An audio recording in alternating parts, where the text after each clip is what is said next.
Hello everyone, my name is Carly. If you already know who I am, then welcome back. If not, then it's very nice to meet you. My team and I, we topped Newark, New Jersey's Bushy Road Springfest event. We got second place for Standard. I am here presenting the deck profile for our Player A. This deck was something that we kind of came together as a team to build. It's very straightforward, but at the same time very interesting, and our player used it perfectly. Alright, so let's get started. Let's dig right in. Of course, we'll start with the Rideline. We are using the Zorga Rideline here, whose use outside of Zorga was popularized by the many Magnolia decks all around the world. We use this mostly so that we can have all 4 copies of Ascendant Assault in our deck ready to go instead of having to rely on getting a certain grade 1 or grade 3 in our hand, which at times can be very bricky. At the same time, the Zorga Rideline gives us the same pros that it gives for Magnolia. It lets us kind of turbo through our deck for our other combo pieces, and plus off drawing cards, discarding orders, and getting them back. It's very useful, has a lot of utility. And I think I've said enough about that. Let's move on to our main deck here. We've got our triggers here. Very simple lineup for the shield draw. We're running 7 crit. Of course, 4 of them is the effect crit that goes to your soul. 4 heal triggers, don't leave home without them. And your over trigger. Definitely don't leave home without this, folks. To put it simply, you want the crits because it's not like fronts are going to do anything. Your rear guards are both going to be rusted, so they're not going to have any benefit from any front triggers when Flagburg attacks.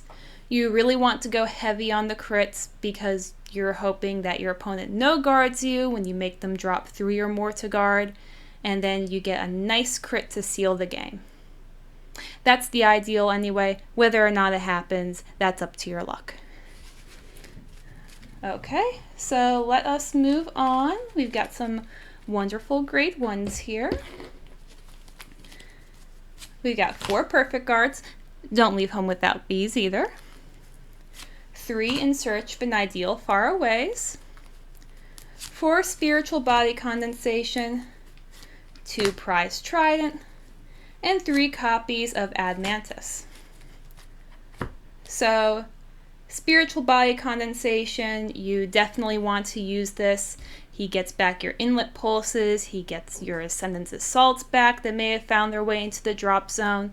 And of course, the power bonus is nothing to sneeze at. In Search of an Ideal Faraway is nice. Once again, it helps your Ascendant Assault hit. Always want to give him an extra power whenever you can so he can go unboosted, because you know he's going to swing for at least 1 attack unboosted. And you can even give the power from far away to a trigger so that that trigger can hit your opponent for surprisingly big. It's a very nice benefit of running that order in your deck. Admantus follows a similar kind of approach. You want to use him because he lets Ascendant Assault hit unboosted. Throw him behind, give Assault that 5k. He swings for 15k, not including any Persona Ride bonuses. Restands, and now he's swinging for 23k, and those are magic numbers.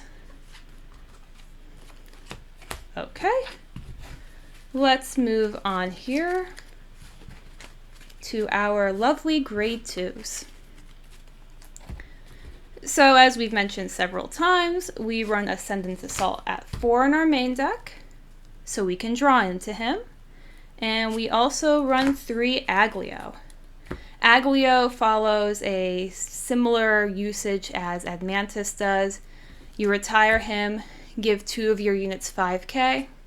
Of course, one of those units you want to be the ever popular Ascendant's Assault, because, as I've said before, you want him to hit your opponent's vanguard or risk hitting your opponent's vanguard. You want your opponent to drop cards from their hands, or you want them to intercept, do anything they can to keep him from heading, because then one way or the other, that makes your Flagburg attack that much more scary. Your opponent either has to try and drop 3 cards from their hand that they might not have anymore, or they might have that extra damage that they were hoping to just no guard Flagburg for. Okay, so our grade 3s are also pretty straightforward. 3 Flagburg because of course we want to persona ride him whenever possible, especially on kill turns. And 4 inlet pulses so he can restand, and of course we do like to draw a card at the end of our turn. It's so popular, even Magnolia runs them. So our main combo is typically something along the lines of, you want to Persona Blast, have our friend Inlet Pulse here, have our friend Ascendant's Assault here, if possible throw an Mantis behind Ascendant's Assault, and we start swinging. We swing for Inlet Pulse for 23, Soul Blast 1, restand him, swing with Ascendant's Assault for 25, Counter Blast after you swing with Inlet Pulse again so that you can restand him, swing again for 33, and finish it up with Flagburg for a 23k attack, and your opponent has to block with 3 or more cards for that battle. That about wraps it up.